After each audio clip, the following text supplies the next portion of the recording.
Testing, 1, 2, 3. Testing, testing, testing, testing, 1, 2, 3. Cool. Okay. I'm very pleased with myself, Pat Millen. I'm pleased that you're pleased. Okay, so I will go ahead and mute this, turn it off. Okay. All right.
Peter?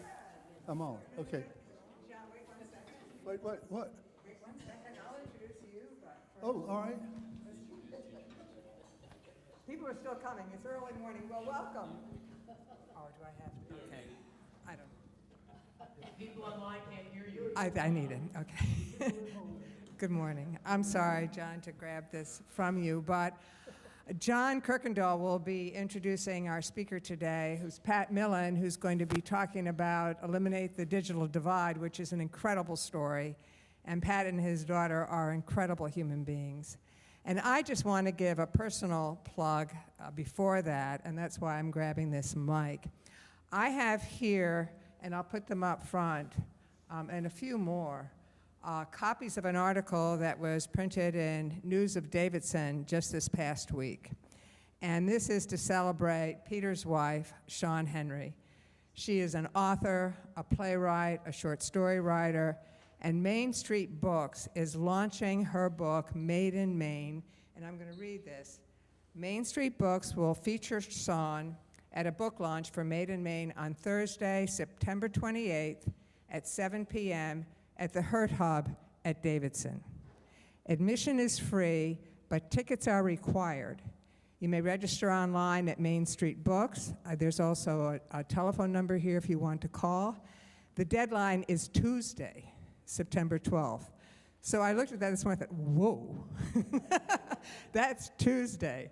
I ordered a copy from Main Street Books, and I picked it up 2 days ago, and I started reading it. And I'm going to miss this book launch. I'm so sad, but it's a wonderful book, and the characters are just captivating. So I encourage you to get this book and to support Shawn.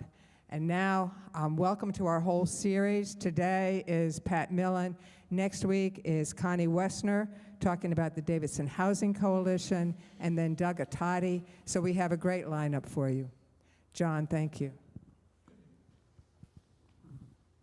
Thank you, Pam. You just gave my introduction for me. Not really. I moved to Davidson in 1984, and when I came here, there was a person well known on campus who, in the language that he knows so well, had probably already gotten his yellow card from the dean of students, but he was a great citizen here and has been ever since. Pat Millen and his family, his whole family, his daughter Franny in particular, founded E2D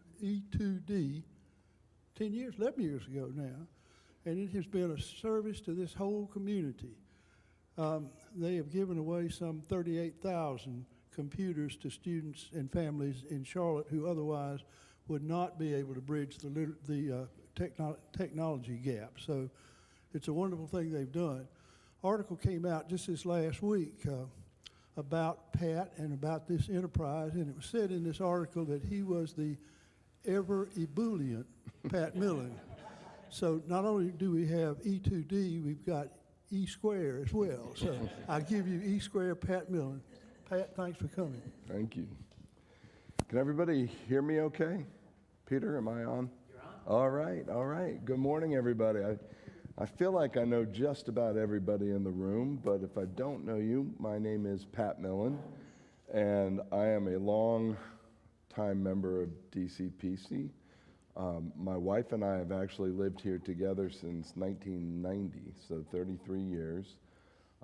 My wife and I have an extraordinarily split, awkward family. It's very difficult. Not really. My wife goes to St. Albans.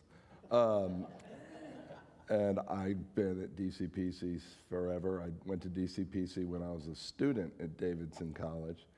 One of my favorite things is meeting people in the town of Davidson, and they go, wait a minute, you went to Davidson College? No. I don't know why that's so surprising to people, but it's always that same reaction. It's like, no. So E2D started quite humbly enough as a question that came to me through my daughter. My daughter, who was 10 years old at the time, came home from the 7th grade, and she said, Dad, I don't get it. Every assignment we get at Bailey Middle School in the 7th grade presumes that you have a computer in your home to do it. And I know that there are kids at this school that don't have access to computers because they can't afford them. And then she looked at me and she said, what are we going to do about this? And if any of you have ever had children, you know how that works, right? Sometimes kids will throw something out and it'll go whoop right past you. And other times kids will throw something out and it'll go whoop right in the face. Well, we got stuck on that one. I had been in the middle of a 24-year career at that point, running a sports marketing agency. We worked with the sport of soccer internationally, so I had most of my business was outside the United States, but I also had some young kids and had been giving a lot of thought for a long time to maybe saying, as they say, play that second half a little bit differently than I played the first half. Serving the nice people of FIFA and making the world safe for McDonald's and Coke to sell their products to sedentary kids watching soccer didn't seem to be why God put me on this earth. So I started looking for opportunities, and Franny whapped me in the face with that. Over the years, this partnership that after about a year and a half, I left my sports marketing agency, sold it to my partners to do E2D full-time. And the evolution of this product has been just incredible, but what I can say about E2D is it all began right here in this congregation house, believe it or not. The ties between DCPC and E2D over the years are absolutely fundamental, but they begin, as so many things around here sometimes begin, with a guy named Al Suddeth. Raise your hand if you know Al Suddeth. So Al Suddeth is a retired, at this point, in 2012, Al is a retired Duke Energy engineer, computer engineer. And Al knows about computers, and I know Al. I've known Al for years at this point. So I went and sat down with Al, and I said, Al, we need to get computers to kids that don't have them. I don't know how to do that. Do you think that this community would donate computers to us? And if so, do you think that you could help us fix those computers, refurbish them so that we could get them out to kids? And he said, I definitely think we can do that. And if anybody knows Al, Al prefers the most complicated ways of doing things.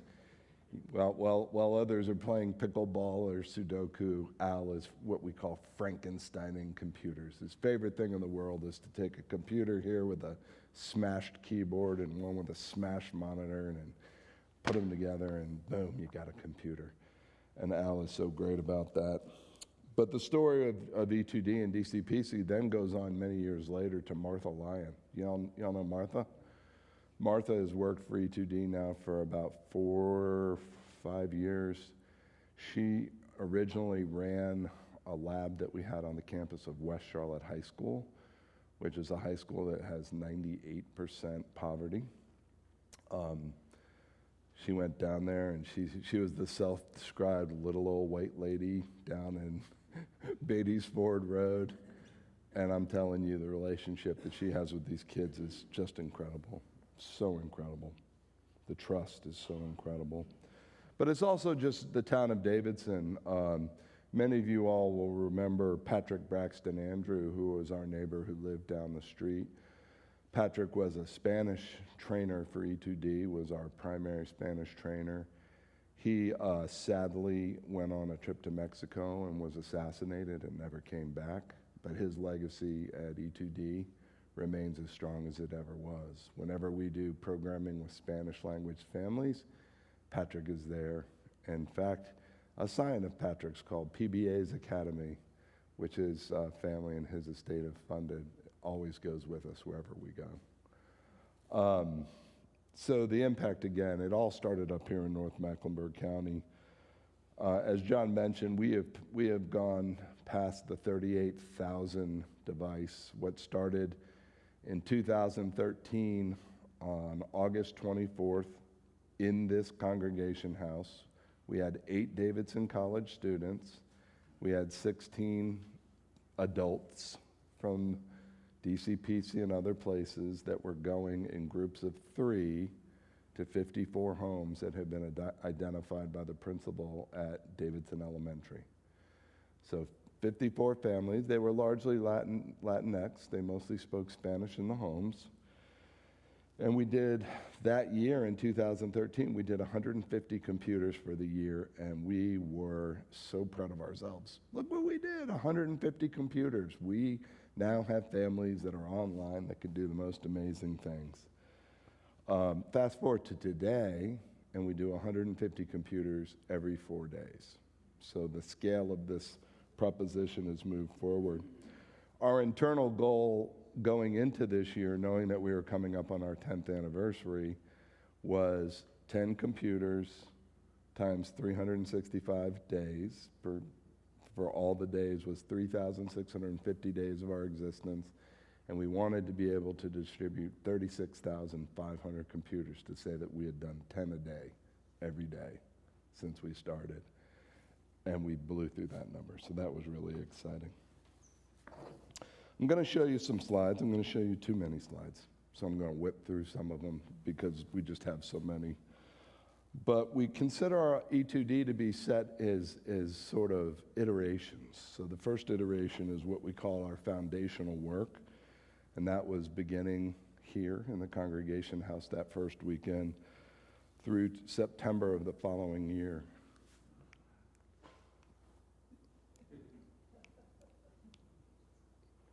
You promised. Okay, so here we go. These are some of the first families to ever get computers. That's at the Ada Jenkins Center at the top. That's my daughter, Franny, giving a computer to a young lady named Ariana. You can see our friend Ruby Houston down in the bottom right. That was a wonderful day.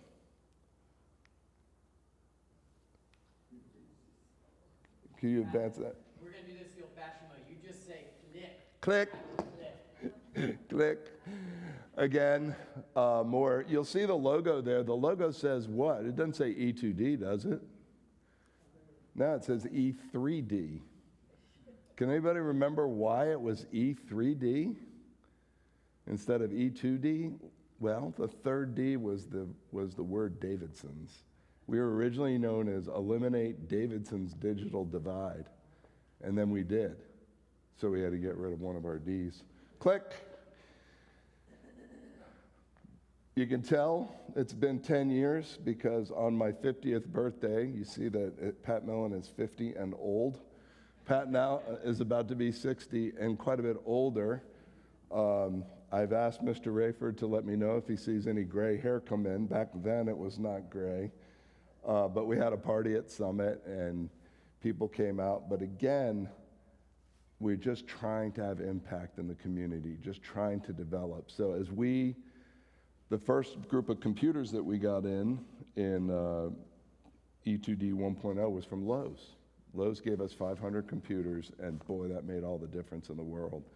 We took care of the 54 families at Davidson Elementary, and we said, hey, if you can do it at one school, you can do it at 2 schools. If you can do it at 2 schools, you can do it at 22 schools. And if you can do it at 22 schools, you can do it at every school. It's just a matter of size, scale, will to get it done. Click. Again, very early on, before we were even an entity, we worked out of the Ada Jenkins Center. Click. We used to be all about lemonade stands.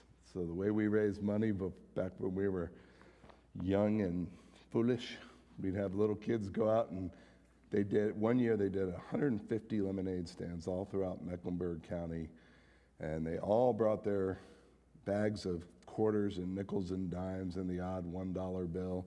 I remember there was about 20 lemonade stands in the town of Davidson, and a friend of mine was going jogging that morning, and he put $21 bills in his pants, and every time he'd pass a lemonade stand, he'd keep running but throw out a $1 bill. Lemonade came up to be a pretty big deal. That first year, before we ever distributed a single computer, we raised $3,600 with just water and powder. And as like we always say, rumor has it no lemons were harmed in the process of making this lemonade. Some high fructose corn might have been. By the time it was over, the last year we did lemonade stands, Google Fiber agreed to match what we raised with lemonade stands, and we made $32,000 in lemonade stands that last year, which is pretty fun. Next, please. Next, please. I already advanced it for you. Okay, do another. These are just kind of, you might see some people here, you know, that's Jeff Rupenthal, who's the principal of Huntersville Elementary. All of our work was in North Meck at this point. We were doing all the schools. Within about a year, we had distributed computers to make sure that every family at Cornelius Elementary, J.B. Washam Elementary, Bailey Middle School, Huff High School, Huntersville Elementary, none of those schools had digital divides whatsoever because we were distributing computers that Lowe's had given us. Yeah, Joe. Say a few words about how you transitioned from just Davidson Elementary to other schools. I mean, you just go knocking on the doors, or they contact you? Yeah, I'd like to tell you that it's super simple. I mean, the bottom line is if you're gonna do this work, it's hyper-local, and you have to build trust in the neighborhoods. So no, you can't just go walk up to the front desk and ring the bell and say, "Hi, I'm from E2D, and we would like to solve your digital divide." There has to be a lot of outreach and a lot of trust. And that's really true of Charlotte-Mecklenburg schools. Charlotte-Mecklenburg schools is super hard nut to crack. They're very suspicious of people who say, "Hey, I've got this super idea I'd like to bring to you." But very similar to FIFA and the NCAA, which were the ones I dealt with a lot in my sports marketing days, once you get the trusted CMS, that's a trust that will last forever if you hold up your end of the bargain. So, advance, please. Click. Again, you'll see Rosemary Klein, you see Lisa Combs, that's my wife, that's Stephanie Shryak, that's Holt Hathaway. A lot of people in this church have been associated with this work. Click. Again, Patrick Braxton Andrew, my daughter, my son, that's me, I'm on Mike Collins, that was kind of funny. But at one point, after doing all this work in North Mecklenburg, I got a call from Ann Clark, who was the superintendent of Charlotte-Mecklenburg Schools, Davidson grad. And after going through that part where she goes, "You went to Davidson?" Nah. She said, "We're impressed by everything you're doing in North Mecklenburg, but if you're really going to impress people, you got to get to Charlotte. You got to start doing work in Charlotte schools where the need is really intense." And so I said, "All right, give me a challenge in Charlotte." And she said, "Well, we've got this thing called our 911 schools. There's 5 Title I high schools: West Mecklenburg, West Charlotte, Harding, what was then called Vance High School, which is now called Julius Chambers, and Garinger, and all relatively over 90% poverty." She said, "If you can help these schools out, I think people will be really impressed." So we were super excited by that. It was, we brought on 3 people here locally. We built our first lab in Cornelius, which is still there. It's our headquarters. It's off of Bailey Road, sort of between 150 and 21. Paul Leonard, who some of you may know, he is not a DCPC member, but he is certainly understands this congregation quite well, became the head of our strategic planning process. How can we expand? How can we make this better? Paul has forgotten more about nonprofit organizations than anyone will ever have known. He is a genius when it comes to this.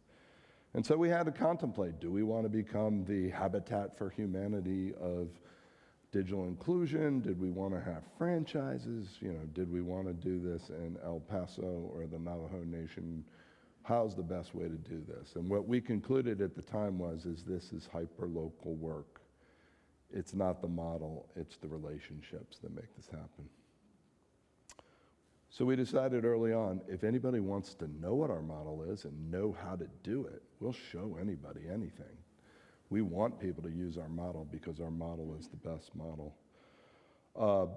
By the end of 2016, 3 years into this endeavor, we had distributed about 2,000 computers. But the governing mantra at that time was Charlotte needs this work desperately. So just to take a half a step back, what does it take to sort of take a computer that comes in and make it ready, fix it to get it ready? So over the course of our 10 plus years now of being in operation, we've received 53,000 computers from corporate Charlotte. When we receive computers from corporate Charlotte, we're able to refurbish about 85% of those. And those are highly reliable computers that come in on skids. They're boxed up. Unfortunately, when people give us that computer that's been in grandma's closet for the last 6 years, we only are able to really refurbish about 15% of those. So corporate computers are our bread and butter for sure. But it costs somewhere between $150 and $200 to refurbish a single computer, because we have to do the work of the refurbishment. We have to do an assessment. They go through a line, and we have 3 labs that are working presently right now. They come in, they're assessed, they have to be cleaned inside and out. People that work at Carolina Caterpillar, they give us computers. There's apparently some weird rule that you have to rub a McDonald's cheeseburger across the screen before you turn it in. If you work at Lowe's, you have to put like an SEC football sticker on the outside. So that you have to clean the computers. Then you have to assess all of the drivers within it. Does the hard drive work? Does the trackpad work? Does the keyboard work? Is the battery sufficient?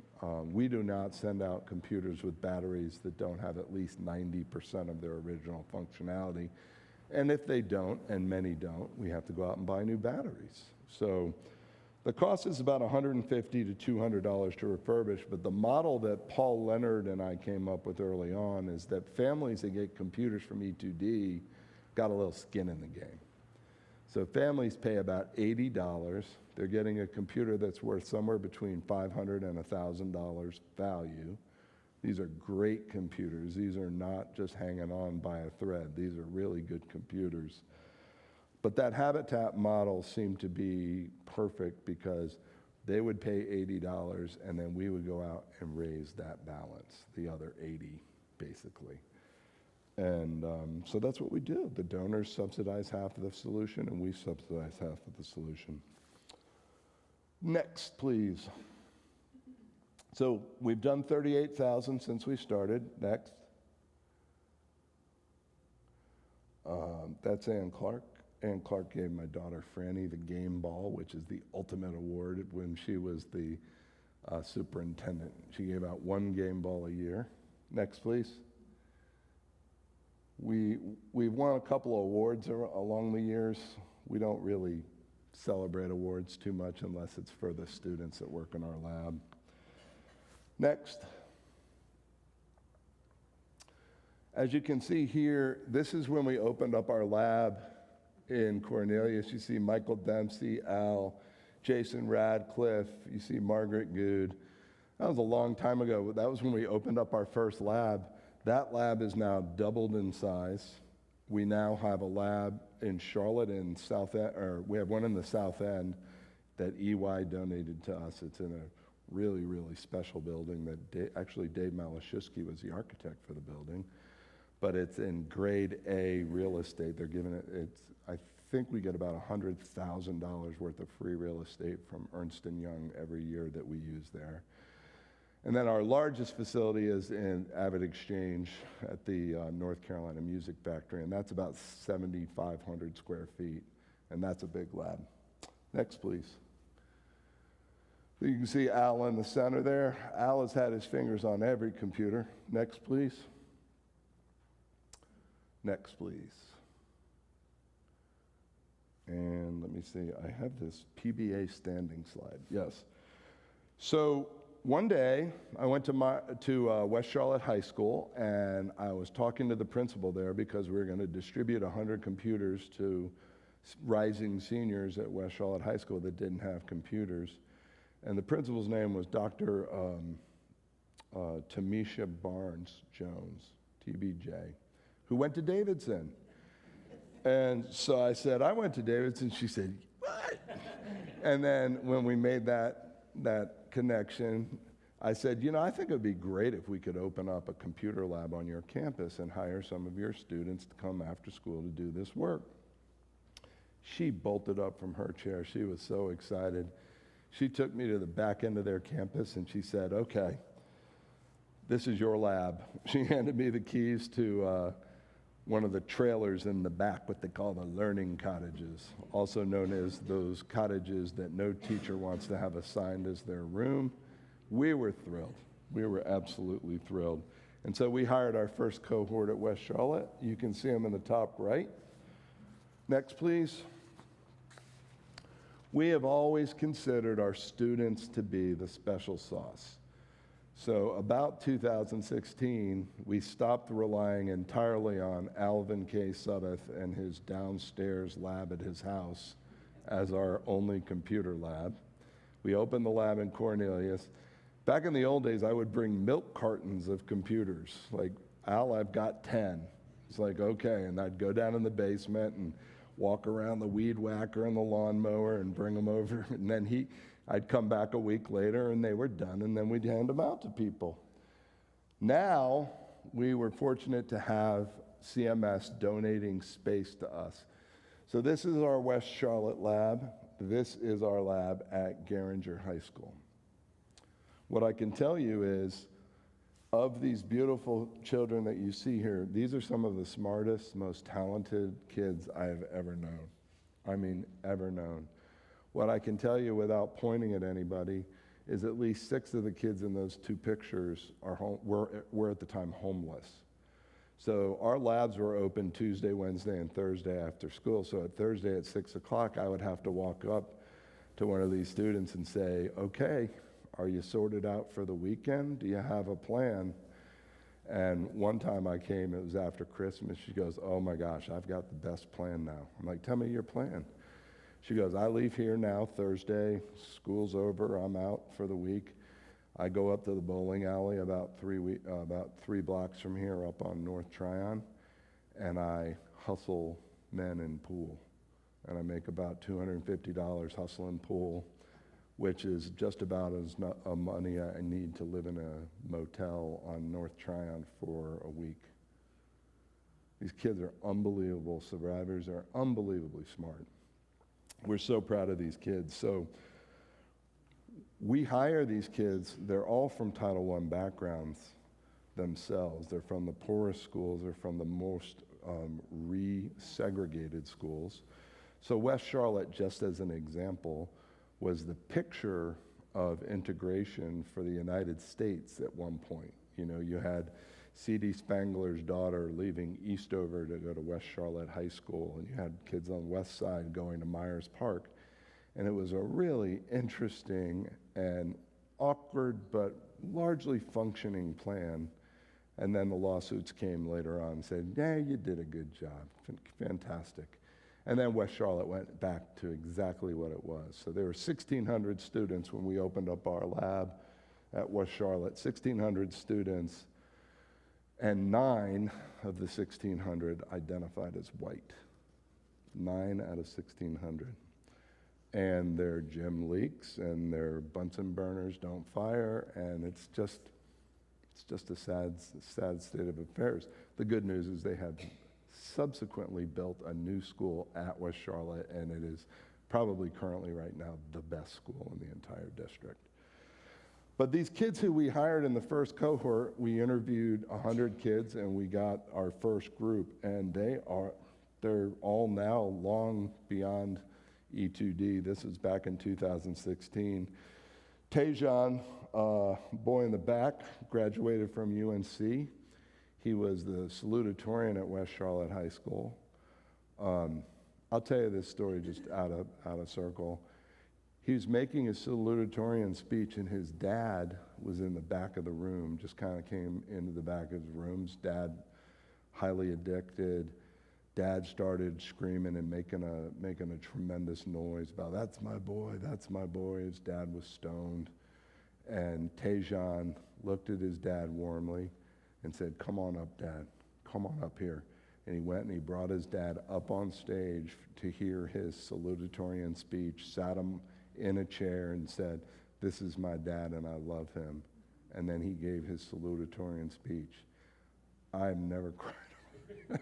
I cried so hard because it was such a genuine, these kids are wonderful. Tejan just got hired by Avid Exchange full time. Here's a kid, no parental figure, really in his life that could make a difference.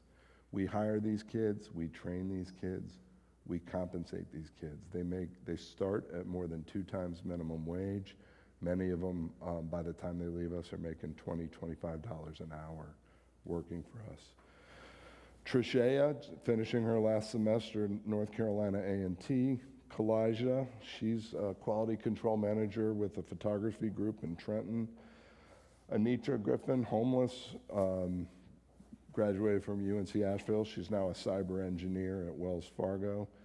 Jalissa is a settlement specialist at a law firm, and Jakata is graduate of NCA&T, IT analyst at Novant Health.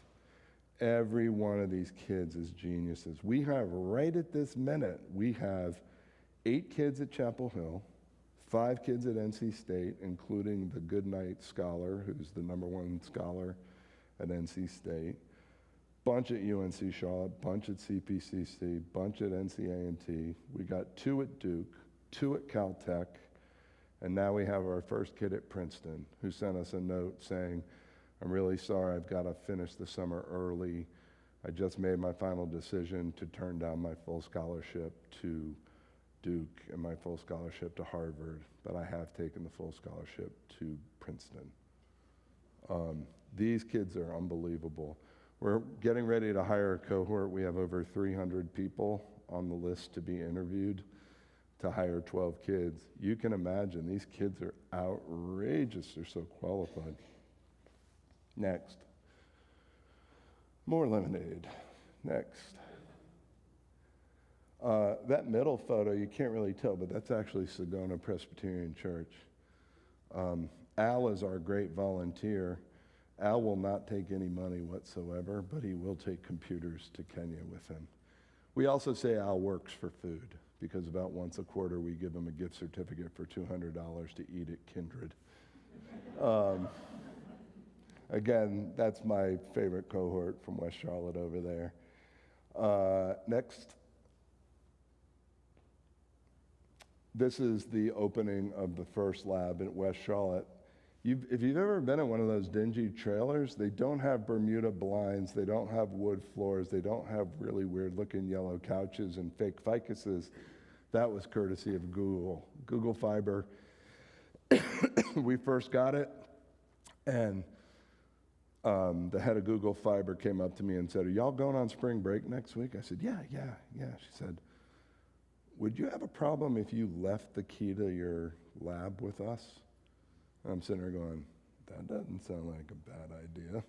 And we came back and they had kitted out this lab and made it just fantastic. Next, please. Next. So 100% of E2D's clients live at or below the poverty. We verify that through our process. Next, please. Next. Sorry, we have so many pictures. So that's actually the West Charlotte cohort right there holding the Blue Diamond Award. That was an award that we won. We beat Bank of America and Ally Bank to win that award for IT workforce development innovation. Sorry, Bank of America. Red Ventures, we bring our students out. The student work that we do is all about IT workforce development. We want every kid that comes through our academy to be immediately hireable. We've got a kid who is neurodivergent, who's not a college kid, who just got hired by Corning to be a fiber optic guy out in the trenches, linking up fiber optic cable. He's making $75,000 a year. You would not want him out in front talking to people, but he will be perfect for this job. This is the kind of work that we really want to make happen.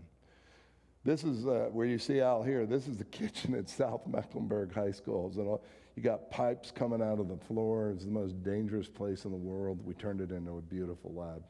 Next, please. Next, please. Again, you see the labs. Next, please. All right. So 2019, we gave Aria her next computer because she was going to college, first person in her family to go to college. And we had distributed our 10,000th computer. So in our first 6 years, we distributed 10,000 computers. And in the 4 years since, we've distributed almost 30,000 more. So you can see the scaling is occurring here. Next, please. And next, please. And next, please. All right, welcome to COVID. All right, so what happened with COVID? I don't know if it happened in Davidson, but it happened everywhere I was. It shut down everything like that. We had 4 high school labs. We had just opened a lab at Olympic High School. So we basically had north, south, east, west, southwest, which is the way our crazy county looks. We have that little bow out. And so we opened it, and 2 weeks later, we closed it. And then we closed all the high school labs. And we're like, holy smokes, we don't have an answer for that.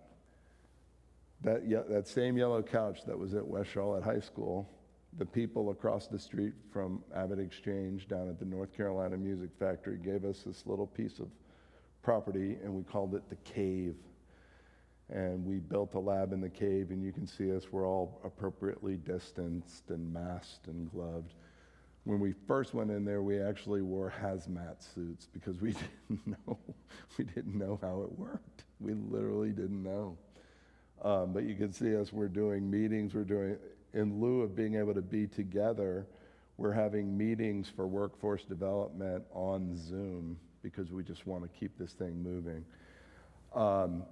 We furloughed about 3/4 of the people on our staff. I don't know if you ever watch TV, every other commercial that you see that isn't for Ozempic is a commercial right now for something called ERC, the employee retention credit that is available to people who kept operating during COVID.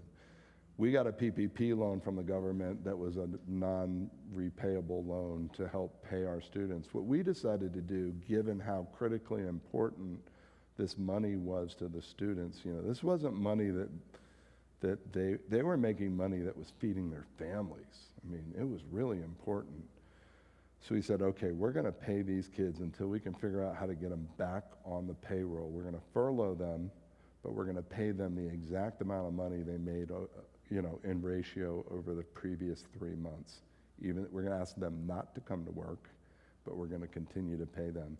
And we'll probably go out of business, and that's okay. We've raised the money. We've been preparing for COVID for 7 years. We didn't know it, but we're ready. We're ready for this. Now we just figured out from this ERC credit that you keep seeing on television commercials that we're about to get $200,000 back because we did the right thing. We did the right thing not even knowing this program existed. It feels kind of nice. Next, please.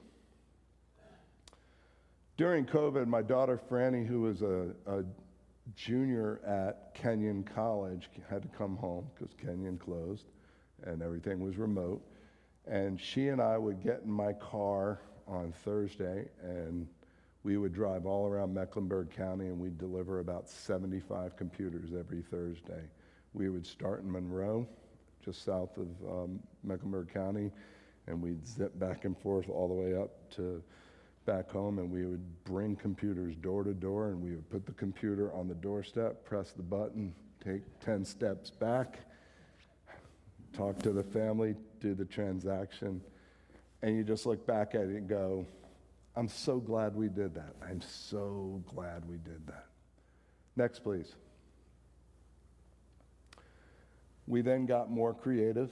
We did a drive-by over at the North Carolina Music Factory where hundreds of cars were jostling with each other, trying to get in front of each other and moving around. And my brother, the attorney, was like, don't you ever, ever do that again. That's the stupidest thing you have ever done.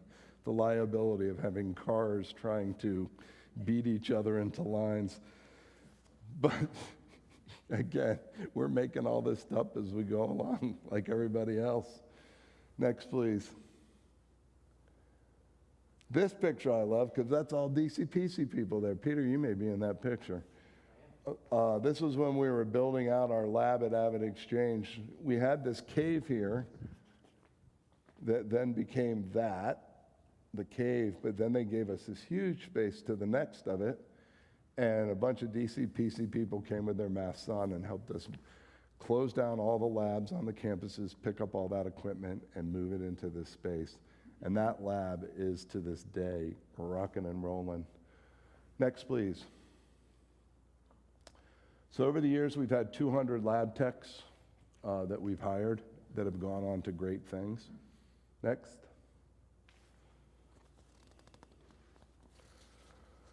This was a drive-by that we did at Hidden Valley, Hidden Valley Elementary. We decided to do it because they have a very orderly system at Hidden Valley because of the neighborhood, and the principal convinced us that they knew how to do it right, and they did.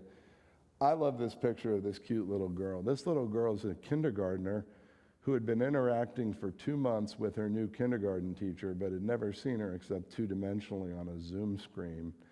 So she hopped in the car to come get her free computer that the nice people at Truist Bank had provided, and she couldn't help herself. She jumped out of the car and had to hug her teacher, even though it was against all the rules.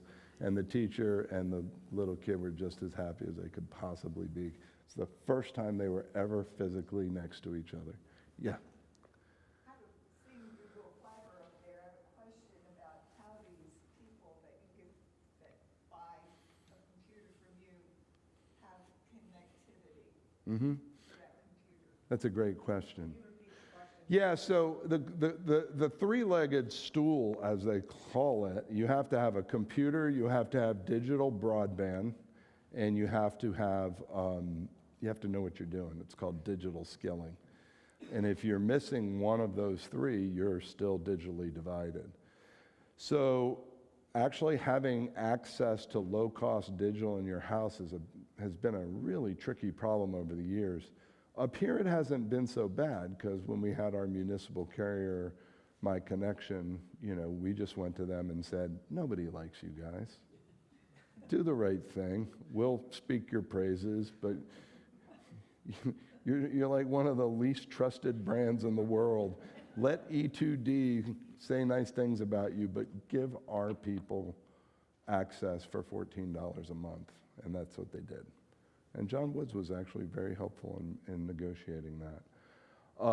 But now, I'm happy to report, there's something called ACP, the American Connectivity Program, that if you live at 200% of the federal poverty level or lower, you qualify for a federal subsidy through AT&T, Spectrum, even TDA or whatever, TDS, whatever ours is, a $30 a month subsidy.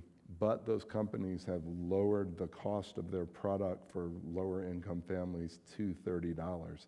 So you don't even get a bill.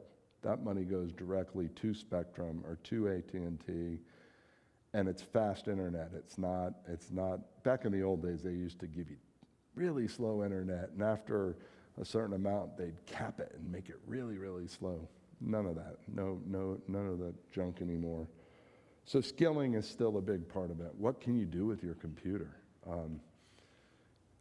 What we do with our computers and what people that are new to getting computers can do with their computers are pretty amazing. Talk about all the time. The first day we did our computers out of this congregation house, I went with Gene Braxton and maybe Sarah Hay, and we went to a house, and it was a Latina woman, and she was actually really functionally illiterate in both English and Spanish, but she had a kid that was starting first grade 2 days later at JV Washam. And so we got her online, and we taught her how to get her first ever email address, and then we taught her how to use Google Translate, And then we Google translated a message in Spanish that she pressed a button that said, "Dear Mrs. Johnson, my name is Elena Solorzano. My son Jose is going to be in your 4th grade class beginning this week. I just want to say hello."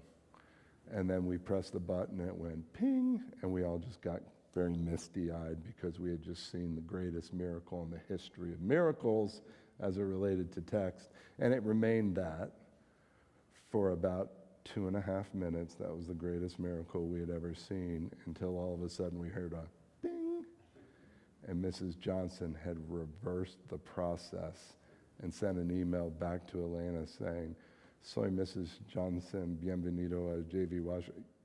Spoke back to her in Spanish. And that was a level of parental engagement that had never existed before.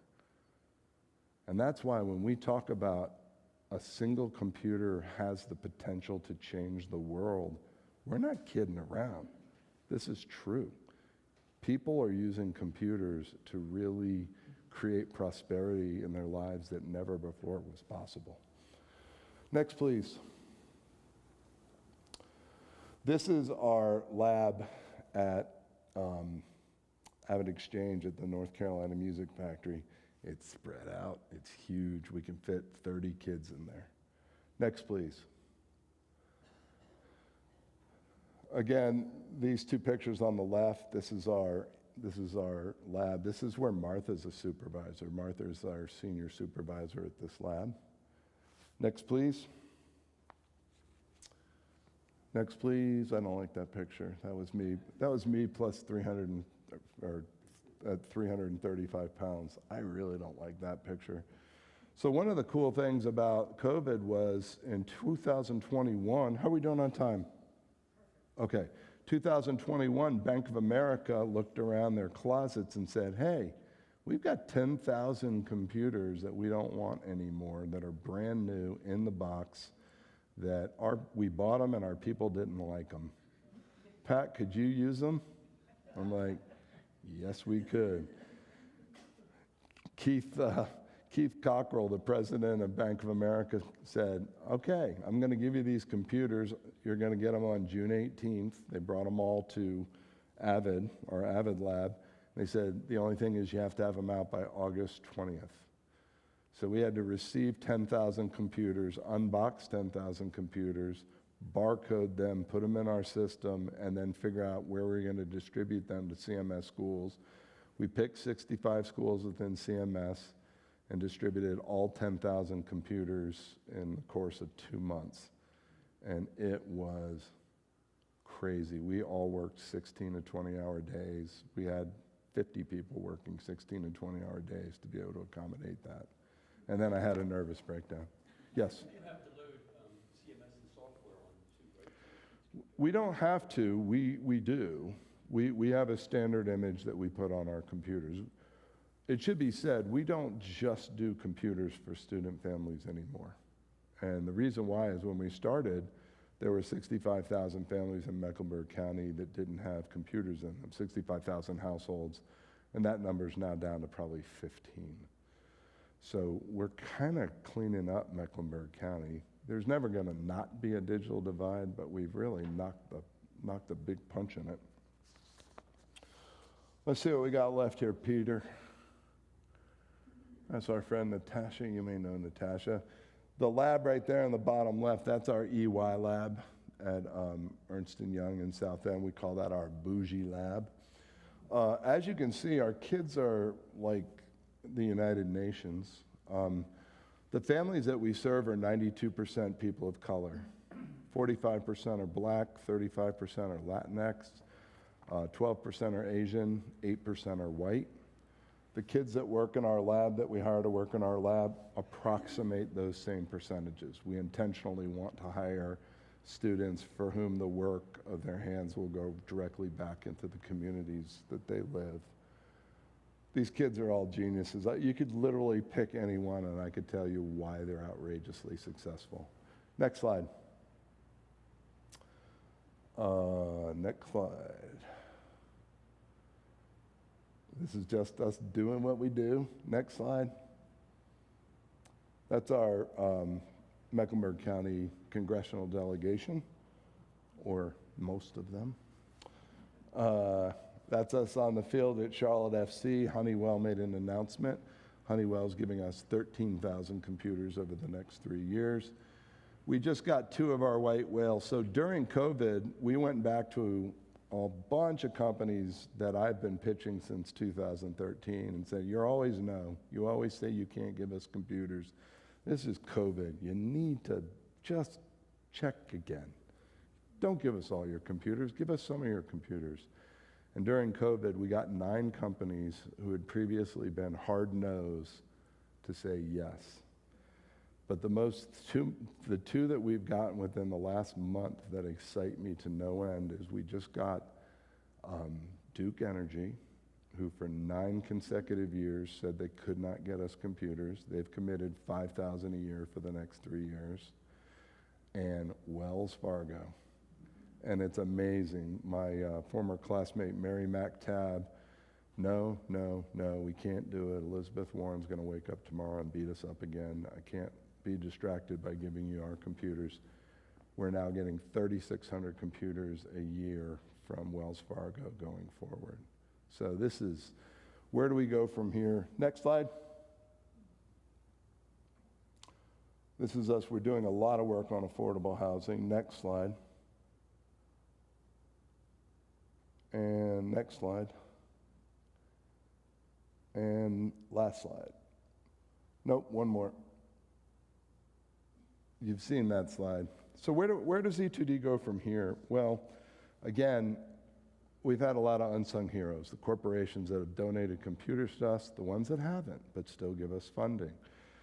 We have great relationships with foundations. We've got great relationships with the community outreach at DCPC, at Davidson United Methodist Church, at the Marankas Foundation, the Foundation for the Carolinas. Individual gifts makes a big difference. When you all write a check to us at the end of the year, it makes a huge difference. But at our gala 2 weeks ago that Peter was very fortunate to be at, we were able to make a really fun announcement. So 2 days later, we had our big 10th anniversary party at the top of Lowe's new tech hub, which is down in South End, up in their penthouse. And it was just fun. It was a good party. We had a lot of really great people there. And we were able to announce that day that 2 days later, at our 11th annual back to school, what we call Mega D-Day, D-Day is distribution day, we were able to announce that we were going to distribute 1,000 computers on that Saturday. And of those 1,000 computers, 100% of them were going to go out free of charge, no cost. So we gave out, in honor of the corporates and the individuals who have supported us over the years, we gave away $500,000 worth of free computers that day. I wrote hold for applause. Where do we go from here? The final thing I can say is that we've still got work to do in Mecklenburg County, but we are taking on Western North Carolina. There's a lot of money coming from the federal government and the state government right now that has been set aside very specifically for building digital equity throughout the rest of the state of North Carolina. They're building digital broadband in all the nooks and crannies and the hollers of the mountains and in the swamps in eastern North Carolina, but devices is a huge lagging factor. They have not had a good plan for that. We've met with the state probably 8 times in the last 3 weeks. They're getting ready to basically designate us as one of their primary hub and spokes solutions, where we will likely be opening up labs in Asheville, Wilkes, Winston-Salem, so that we can start serving Western North Carolina in a big way. We did a distribution about a month and a half ago in Canton, North Carolina, that you might have heard about. The Proactive Evergreen paper mill that had been there for 115 years. You worked there, your father worked there, your grandfather worked there, your great-grandfather worked there. People came in on a Monday morning and were told that Wednesday was their last day, that they were shutting down the mill. I called the Jim Weaver, who's the Secretary of Commerce for the state of North Carolina, and said, this is a natural disaster. We need to get in there with platelets and gauze and, you know, nurses, and oh, by the way, computers. So we brought 200 computers there that 2 weeks later, and they were free. And these are people whose lives could not have been more disrupted than to have the only thing they ever knew as a job. And so they needed computers to go get their new jobs, and they were really grateful for that. That's where we want to be. We want to be where the impact can be the greatest. We got to keep doing what we're doing. If I get a call from Principal Farley at Huff High School tomorrow saying we had some kids move in over the weekend and they don't seem to have computers, we want to respond to that. If Harriet Region calls me up and says, hey, we've got some Afghani families that have showed up at North Mecklenburg, those computers go the next day. If Motria calls us up and says, we've had some more Ukraine families come, we don't sit there and go, well, let us think about it. We don't do that. People make fun of me, and you should make fun of me, but my management style is called whack-a-mole. Whack-a-mole. If there are two Ukrainian families that move to town, they need a computer immediately, whack it. That's what we're here for. We have computers. We are able to do this. You all work with people. I think of Catherine Bragg. If Catherine Bragg calls me up and says, all right, Felicia at Blythe Elementary needs computers, can we talk about it? Say, yeah, when's the meeting? Let's go. Let's get this thing done. So I'll take some questions. I've talked enough. And we're using the mic just so people